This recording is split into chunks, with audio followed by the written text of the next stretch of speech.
Good morning. Welcome to this third lecture in Ethics in Business and Management. So if you've watched also the last lecture, lecture 2, you know who I am. My name is Juliette de Wit and I'm also a teacher in this course. I teach 2 tutorial groups, but today I'm going to tell you a bit more about normative ethical theories. So if we go to the next slide, you see the program of the lectures. And it tells us, well, we have had an introduction lecture in week 5, followed by an introduction to normative ethical theories, which I introduced to you last week. So that was lecture 2. In that lecture, we discussed broadly various categories in normative ethical theories, relativist theories and absolute ethical theories. And then I also introduced 2 of the sort of key theories in this absolute normative ethical theories part, which is on the one hand utilitarianism and on the other hand ethics of duty. So I'm going to tell you, of course, a very brief recap of these 2 theories before we start with the new theories today.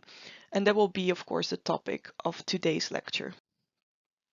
So a brief overview of today's lecture, a recap of lecture 2, previous week's lecture, and then a start on sort of 3 categories of other types of normative ethical theories. The first one being ethical egoism, which I will discuss in part 5, which sort of follows the labeling of lecture 2, where we ended with part 4. And then I'll continue in part 6 with a discussion of theories of rights and justice. And I will end today's lecture in part 7 with, well, a sort of grouped discussion of various theories. These are also important theories, but they're a bit less prominent. However, they're still, I think, very interesting to discuss today. And these theories are virtue ethics, feminist ethics, discourse ethics, and postmodern ethics. And especially this last group of 3 theories, they're a bit more novel. So up to now we've discussed theories that were developed in the 18th century, and today we're also going to discuss some 20th century ethical theories. So that might be interesting. So let's have a look at a brief recap of last week's lecture, and I already very briefly touched upon this. We have been looking into normative ethical theories, and if you remember the lecture of last week, well, we sort of defined ethical theories as theories that give us a principle that we can use to determine whether an act is morally right or morally wrong. And there are various views or perspectives on this, right? So on the one hand, we can say, well, morality is subjective, it's context dependent, and that also means that there is not really one key absolute objective principle that we can use. So we really have to think of, well, the persons involved, the context, the time, in order to see whether something is morally right or wrong. And we label this perspective as ethical relativism, and you can see that on the slide on the left hand, right? So that's a one broad category if we look at normative ethical theories. Now, if we look at the other side, on the right-hand side on the lecture slide, you see there's also a category of ethical absolutism, and this is the category that opposes ethical relativism. And this category of ethical absolutism actually does propose that there is a objective and universal principle that we can use and apply irrespective of the context, the time and place, to decide whether an act is morally right or morally wrong. And these principles, they're quite useful because they can tell us whether something is right or wrong, and we can even use that for analyzing a case in current times, but also 200 years ago. If we lived in Saudi Arabia or in the Netherlands, it doesn't matter because these principles, they're eternal and universally applicable. Last week, we have been discussing two theories that fall in this broad category of ethical absolutism, and you might remember them. They were all men, by the way, with the um, well, two theories. So we have on the one hand utilitarianism, and maybe you remember John Stuart Mill and Jeremy Bentham, the founders of this theory, who proposed that if we want to see whether an act is morally right or wrong, we need to look at the consequences of an act, right? So what follows upon us deciding to do a certain thing. And if we want to know whether this act is morally right or wrong, we need to evaluate the consequences in terms of happiness and harms. We need to add all the happiness and all the harms and then see whether in the end the act leads to more happiness than harms. So the principle that utilitarianism uses to decide whether something is right or wrong is called the greatest happiness principle, right? So we want to maximize happiness for the greatest number of people, right? A consequentialist theory is what utilitarianism is. Now, if you remember the lecture of last week, you hopefully also remember that there is another type of theory which we call a non-consequentialist theory. And a non-consequentialist theory, it already says it in the name, does not look at the consequences, but it looks at the motives of an act. And one of the sort of key theories that is a non-consequentialist theory is that of ethics of duty, which was developed by Immanuel Kant in the 18th century. And he said, well, we should not look at the consequences of an act, but it's all motives which matter, right? So why do we do a certain thing? And then, of course, we need to evaluate how, well, what a good motive is, right?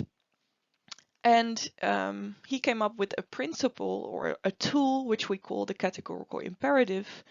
And he says, well, we can use this categorical imperative to test whether a motive is actually a good motive, whether it's a motive that acts from a sense of duty. If you remember, duty was a very important principle for Kant. We have a duty to do what is good, irrespective of the outcomes. So this categorical imperative, and it's also listed here on the slide, tells us that we can test the motive to see whether it's a good motive. And you can say either, well, we need to act on behavior that we want to become a universal law. And we called this the universality principle in lecture 2. And another version of the categorical imperative is that you should treat humanity as an end and never only as a means. And of course, you can use these two principles, these two versions of the categorical imperative to test whether a motive is a right motive. And of course, if they pass the test, then you know that the motive is good, that you act out of a sense of duty, and then the act is morally right according to ethics of duty. Right? So two normative ethical theories, utilitarianism and ethics of duty, and both have one key principle that we can use to see whether an act is morally right or morally wrong.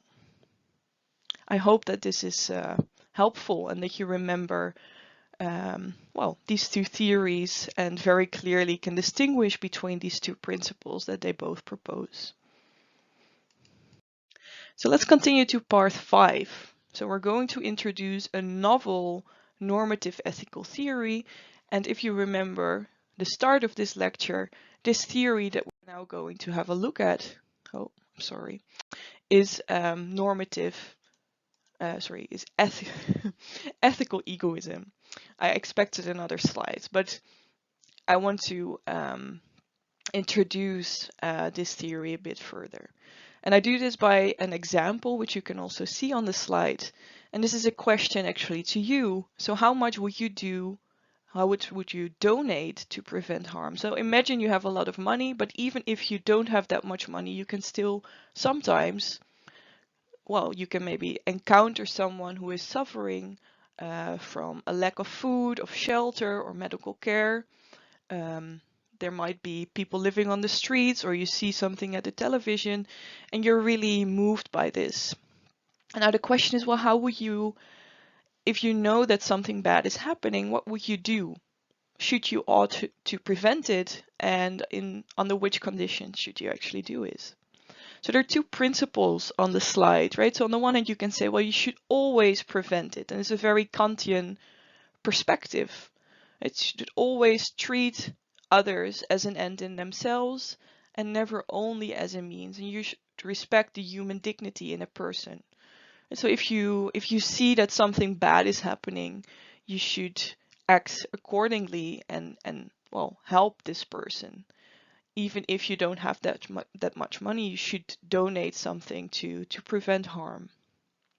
A very utilitarian perspective is, well, you should just outweigh harms and happiness, considering all the relevant scenarios, right? I might donate an X amount, I might donate more money, I might not donate anything at all.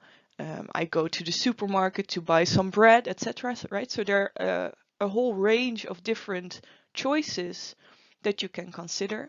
And for each of these choices, you should outweigh the harms and happiness following upon one of these choices, and then see which of the choices maximizes happiness.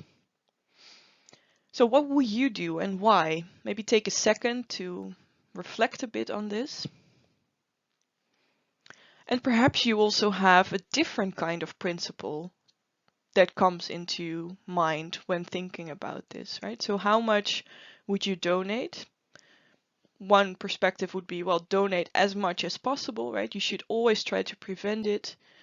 Utilitarianism would also say something like that, probably, right? You want to maximize happiness, so you have to see how much good a donation would bring about.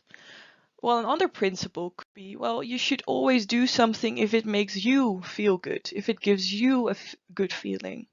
And this last scenario, or this last principle, is what we're going to discuss in the remainder of this part 5 of lecture 3.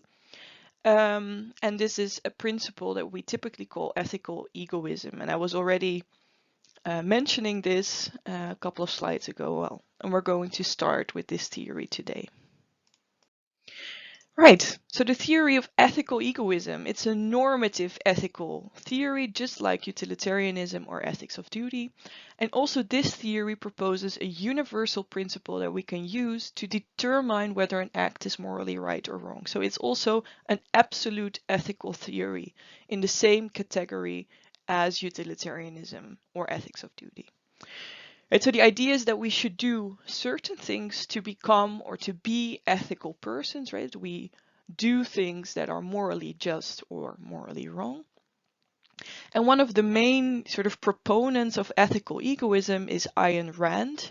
She was a scholar or a writer, maybe a Russian writer that lived in the 20th century.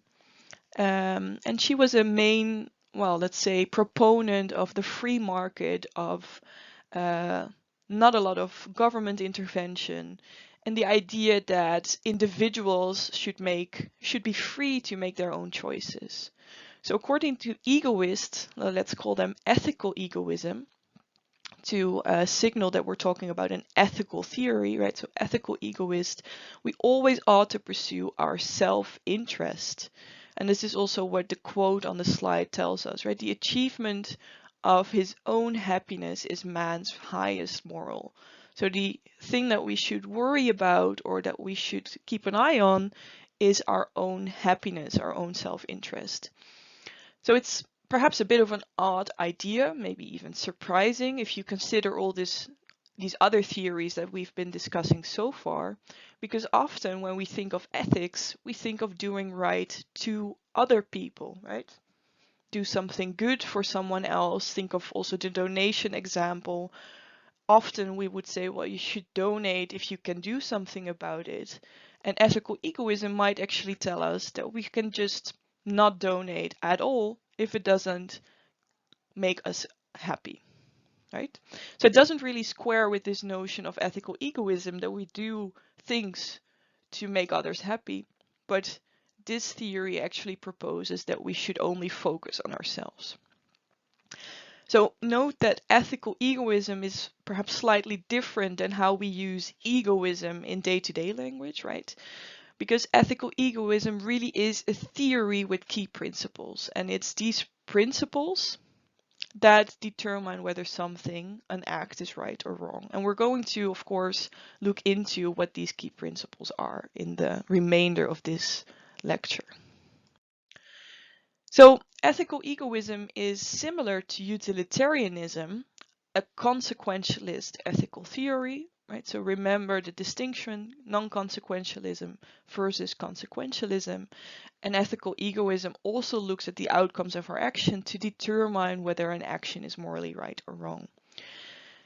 Also, utilitarianism was is a consequentialist theory. However, the two are different. So ethical egoism and utilitarianism are slightly different in the sense that utilitarianism or utilitarians would promote the greatest happiness for all. Remember, we had this greatest happiness principle, and every person that is affected by a choice or by an act should be factored into our calculation, and they all weigh equally.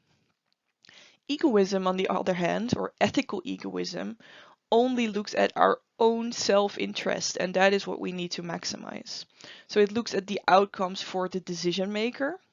If I'm going to make a decision, then I only need to look at my own self-interest, whereas utilitarianism would focus on the wider consequences within the community. So I guess this is an interesting question, right? Why should we only focus on the outcomes for the decision maker? How did ethical egoism come up with this principle? Well, so within this theory, they proposed that we should only look at what we can rightly see. And if you think a bit about how we make decisions, how we act in today's world, then it's sometimes very difficult to see the consequences or the full consequences of an act of ourselves.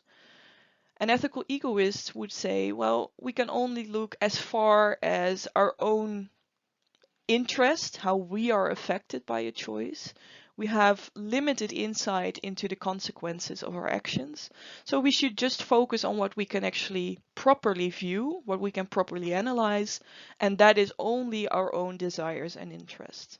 And from that, of course, this idea to focus on self-interest and our own happiness arose. So let's have a closer look at this theory. So if we go back to this question of how much dollars to donate, then an ethical egoism would say, well, just because we can help someone, right? We see someone, we have the means to help someone, does not mean that we should also help them. So for ethical egoism, we don't have any fundamental duties to others, which of course opposes the theory of ethics of duty. Remember the Kantian perspective on ethics, who of course propose that we do have fundamental duties to others, namely to do good and to respect their human dignity. Well, for an ethical egoist, we do not have that. We also do not have any duty to maximize social welfare, right? Remember, we only have to follow our own self-interests. And of course, this opposes the principle of utilitarianism, where we should maximize happiness for all. So we should follow our own self-interests. And you might, of course, also link this to business ethics, right? And imagine there is an organization, a business that needs to decide whether to launch a product. And in launching this product, they also need to produce the product, and they do so by exploiting nature. They pollute nature, or they have to pollute water in order to produce the product. You can come up with, I think, many different examples. And then the question would, of course, be, well, are you morally justified to exploit nature for launching this product or for producing this product? Well, for an ethical egoism, the question that you should then pose is, well, is it in the interest of the organization? So you're going to reflect upon, well, how is it the launch or the production of this product, how is it going to affect, right, consequences? How is it going to affect my organization? And then, of course, if the answer is, well, my organization will benefit from the launch or the production of this product, then producing the product is ethically justified from an ethical egoist perspective. Well, let's continue. Ethical egoism. So here is Ayn Rand, the sort of main defendant of ethical egoism. She was a Russian novelist, and she moved to the US when communism started to rise in Russia. And she chose, rather than, well, sort of these communal values of communism, she chose to value individualism instead. And of course, if you maybe know a bit of history, at that time when communism started to rise in Russia, there was a huge difference between the US as a sort of proponent of freedom, of individualism, of the market, and Russia, on the other hand, that much more had this communist ideals, having a community where all the means of production were shared. So it was a very, well, diametrically opposed landscape, let's say, where Ayn Rand chose to, well, move to a market where individualism and the market was valued much more highly. She was disillusioned by the Russian state, and she really decided, well, we are only responsible for our own happiness, right? The state should not intervene. Markets should run themselves. So in a way, ethical egoism is often also linked to an economic perspective of the market, which is a very libertarian perspective of the market. So no government intervention, sort of free market principles. And this also inspired some of the main economists in the 20th century, such as, for example, Alan Greenspan, who was I think, the leader of the Fed for some time. So in that sense, this was all very much connected, right? On the one hand, a perspective on ethics, ethical egoism, which was also linked to perspectives on how the economy should actually run itself. So what are the key features of ethical egoism? Just to sort of highlight them once more. So each person or organization ought to pursue their self-interest, right? So it's not the interest of others, but just your own desires and your own happiness that you should pursue. So it's important that we do this freely, right? No intervention of any other people. We cannot be made to choose something or to do certain things by others. And it's also our own responsibility to choose in line with our own self-interest. So it's important to note here that self-interest, because you might think of sort of a hedonistic perspective on this, can encompass, of course, more than just simple pleasures or happiness. So it can be long-term happiness. It can also imply that sometimes you have to forfeit something in the short run, which would make you happy, but ensures that you will become much more happy in the long run, right? So it's not just simple pleasures or happiness, but it can also be more complex desires or pleasures. And it's also important to note here that the principle of self-interest, and that's sort of the second principle, accounts for each of our moral obligations. And so it's something that is distinct from selfishness. Because if you think about what the meaning of selfishness or selfish behavior actually implies, then you're not concerned at all by others or not moved by others, right? You're insensitive in a certain way to what other people do or think. Ethical egoists, and that's important to realize, they can be moved by others as long as it serves their self-interest. So it's a principle of thinking, well, what is in my self-interest? And if you are become happy, for example, by donating money for a good cause or by helping someone else, and you indeed experience that this is something that you want to do and that you become happy of, then from an ethical egoist perspective, this is the right thing to do, the morally right thing to do. Right? So philanthropy can be just from an ethical egoist perspective as long as it serves your self-interest. So also an example like promise keeping that might not seem as something that an egoist would do, right? Because they're only concerned with their self-interest. Promise keeping can also be in the interest of an ethical egoist, because if I keep my promises, probably other people will also start to trust me and to also keep promises to me. So in the end, it might be very beneficial for my own self-interest, right? So think a bit about how this works, and I think the more examples you can come up with yourself, the better you will also understand what ethical egoism is really about. Um, Ethical egoism is, and that's a final thing that I want to note here, is opposed to altruism. So altruism is the sort of selfless concern for others. And if you think about the key principle of ethical egoism, right, it should be something in it for you. You should become happy by doing something for others. Then altruism really is selfless. So you don't get anything from doing something for someone else.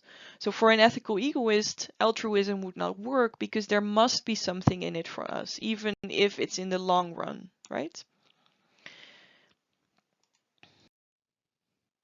So you might wonder, why would anyone endorse such a claim as ethical egoism? It's a rare perspective, perhaps a very narrow view of ethics.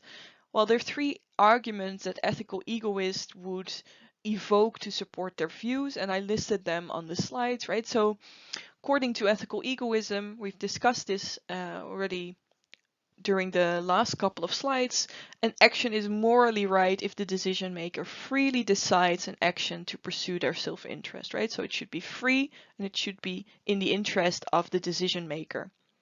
So Ayn Rand argued that by sacrificing ourselves, and that's the idea that she had of doing things for others, so selfless acts, we actually deny our rights as a human being.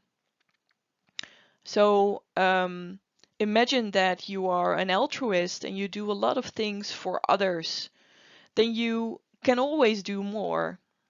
You can always think, well, I need to help more people. I need to do more because there is so much harm in the world. In a way, according to Rand, doing that, it would actually deny our own right to happiness, right? You cannot, by ending up doing things for others, you sort of lose sight of what is actually good for you. So she argued that we need to take care of ourselves first, make sure that our self-interest is satisfied before we start to think of other people. That's the first argument. The second point on the slide proposes that egoists or ethical egoists argue that human beings are only motivated by self-interest, as if this is a psychological fact, as if it's a biological disposition of human beings. And they would argue, well, we cannot be motivated by something else than self-interest, because of course we want to take care of ourselves in the world that we are. So they would propose it's something that you cannot really deny. It's something that is ingrained in us as a biological disposition. And the third point, so egoists would argue that moral norms are the expression of self-interest, right? So think of promise keeping, telling the truth. These are actually all expressions of self-interest. So we keep promises because it actually benefits ourselves, right? We tell the truth because by telling the truth, others will also tell the truth and we will benefit from this. So these are three rules or three principle, well, let's say arguments that an ethical egoist would propose to, well, show people that ethical egoism is actually a very valid normative ethical theories.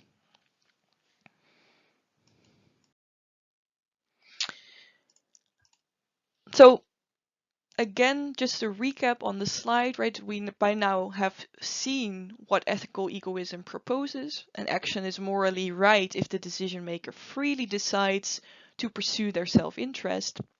And if you've read the book, you might also notice that there is a distinction between, on the one hand, ethical egoism, and on the other hand, enlightened egoism. And this is a slightly different version of ethical egoism that tells us, right, we need to only factor in our own self-interest. And enlightened egoism is a slightly different version in that it also tells us that we should take everyone's benefits into account, also in the long run. So it's a bit of a more broad version of ethical egoism that not only looks at self-interest to decide whether an act is morally right or wrong, but according to enlightened egoism, an act is only morally acceptable if everybody involved benefits. Right, so it's not just short-term happiness and desires that matter according to enlightened egoism, but also long-run consequences that might be that might follow upon a certain decision that you make. So enlightened egoism, just to give you some background into this perspective or sort of altered version of ethical egoism, is very much in line with the views of Adam Smith, who was a 18th century moral philosopher and economist who introduced the principle of the invisible hand. And this is very much in line with also the views of Ayn Rand, who of course told us that, well, a society would function best if everybody would follow their self-interest, right? An act is morally right if it is beneficial for our own self-interest. Well, for Smith, he really viewed that indeed everybody should follow their self-interest. And if we look at the market as a whole, there will be something that we call the invisible hand. And this invisible hand will ensure that there will be an equilibrium that is beneficial for all. Right? So there will be some kind of mechanism that will ensure that if everybody just follows whatever is best for themselves, will eventually create benefit for all. And this presupposes a market that has free competition, good information, secure property rights, and also not a lot of government interference, right? So this is just to give you a bit more background as to this view of enlightened egoism. Also, if you link this to business ethics, the view of enlightened egoism might be very, I think, nice to think about, because of course firms also have business reasons for conducting CSR. Right? So doing good for the society, for nature, for the people living around an organization, for their employees and customers, etc. That might actually in the end be profitable for a firm. So they are doing something that is not just in their own self-interest, but also in the interest of others. And that's a very enlightened, egoist perspective on conducting a business, right? So it's enlightened self-interest because everybody benefits. The customers, the employees, a long-term investment that will benefit the corporation, etc. So now a question for you. Are you convinced by ethical egoism? We've seen what ethical egoism is about. We've heard 3 arguments to or in favor of ethical egoism. And I'm very much, well, I would like to know, of course, whether you are convinced. This is something that you can also discuss in tomorrow's or this week's tutorial. But you might also already think, oh, well, there are also some pitfalls of ethical egoism. Let's have a look at some problems with ethical egoism. So, self or ethical egoist, we've learned that that they believe that human beings are only motivated by self-interest, right? That what is good for me myself determines whether an act is morally right or wrong. We've also saw the argument that self-interest is some kind of biological fact, right? It's something that is ingrained within ourselves. But even if this were true, even if everything that we do is a result of our desires, egoism does not necessarily follow as an ethical theory. So we can grant that we do things because of our desires, because we want to do something. So in that sense, of course, we do things because we desire them or because it's in our self-interest. However, not everything that we want also concerns wants for ourselves, right? Not everything that we want to do or desire to do is a self-interest desire. Sometimes we have desires to help others, or even altruistic desires to do something at the risk of ourselves, right? Saving someone, or helping someone out who is in danger. So sometimes we do things without expecting something in return. So in that sense, it's not true that desires are always self-interested. So there is a difference between, on the one hand, interests, desires, and self-interest. So from that fact, we cannot really conclude that we should always follow our own self-interest, as we have different types of desires, right? Desires to do something for ourselves, but also sometimes desires to do something to help others, even if we do not gain something from that ourselves. Right? So sometimes, if you think about another ethical theory like that of Kant, he would propose that some desires are better to follow than others. So another problem with ethical egoism deals with this idea that ethical egoists believe that moral norms are the expression of self-interest. If you think about this, then from an ethical egoist perspective, something like lying, stealing, or killing cannot be intrinsically wrong. For an ethical egoist, if you would think of lying, stealing, and killing, they would convict these acts as morally wrong because eventually it serves their own self-interest. So we do not want others to lie or steal or kill because it's something that is good for ourselves, right? We in turn benefit from, well, convicting lying or convicting stealing, because that also means that others will not steal from ourselves. So from an ethical egoist perspective, there is nothing intrinsically wrong with examples like lying, stealing, or killing. If you would follow this argument, then if it's really the case that there isn't something intrinsically wrong with lying, stealing, or killing, then we should actually conclude that lying and killing and stealing is ethically good if it would serve our self-interest. So imagine that you would get away with it, you would not be convicted, or you would not be killed yourself, then there wouldn't be anything wrong with lying or stealing or killing.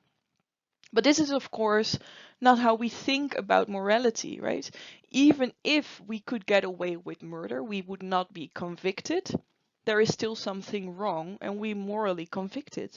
I guess we're all in agreeing, or we would all agree, that murder is something that is ethically unjust, right? So egoism or ethical egoism actually permits murder if it successfully advances one's self-interest. And this clashes with our firmest moral convictions.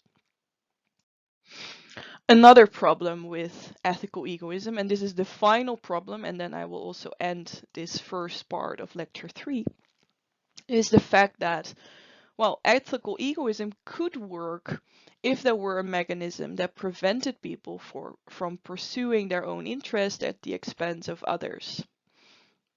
Think of, and this is this perspective of enlightened egoism, where we propose that ethical egoism should take into account also the benefit of others. The free market, for example, think of Adam Smith and the invisible hand, where he proposed that there could be a world where everybody follows their own self-interest without harming others, right? So in the end, everybody will benefit because the market will adjust the harms and the benefits. And if everybody just follows their own self-interest, then eventually we will end up in an equilibrium that is beneficial to all. So there will not be any exploitation, etc., in such a market. But the question is, well, is the market performing this task well, right?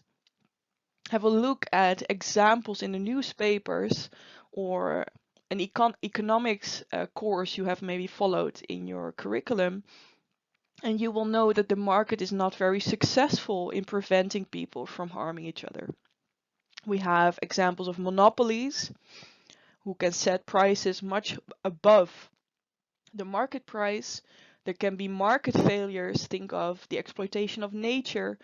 And you can also think of the rise of income inequality, right? Wealth is not equally distributed across the world. 41% of all wealth is in the hands of only 0.7% of the total population. Whereas on the other hand, we have about 70% of the people holding about 3% of the wealth. That's a huge disparity. So are we really free to pursue our own self-interest? And can we do that not at the expense of others? Well, this doesn't seem to be realistic, right? People at the top of the distribution might just want to maintain their power to keep their positions. So next video, we're actually going to discuss the principles of distribution of wealth in our economy and question, well, what would be a fair distribution of resources? So let's take a break and then I'll see you in a bit.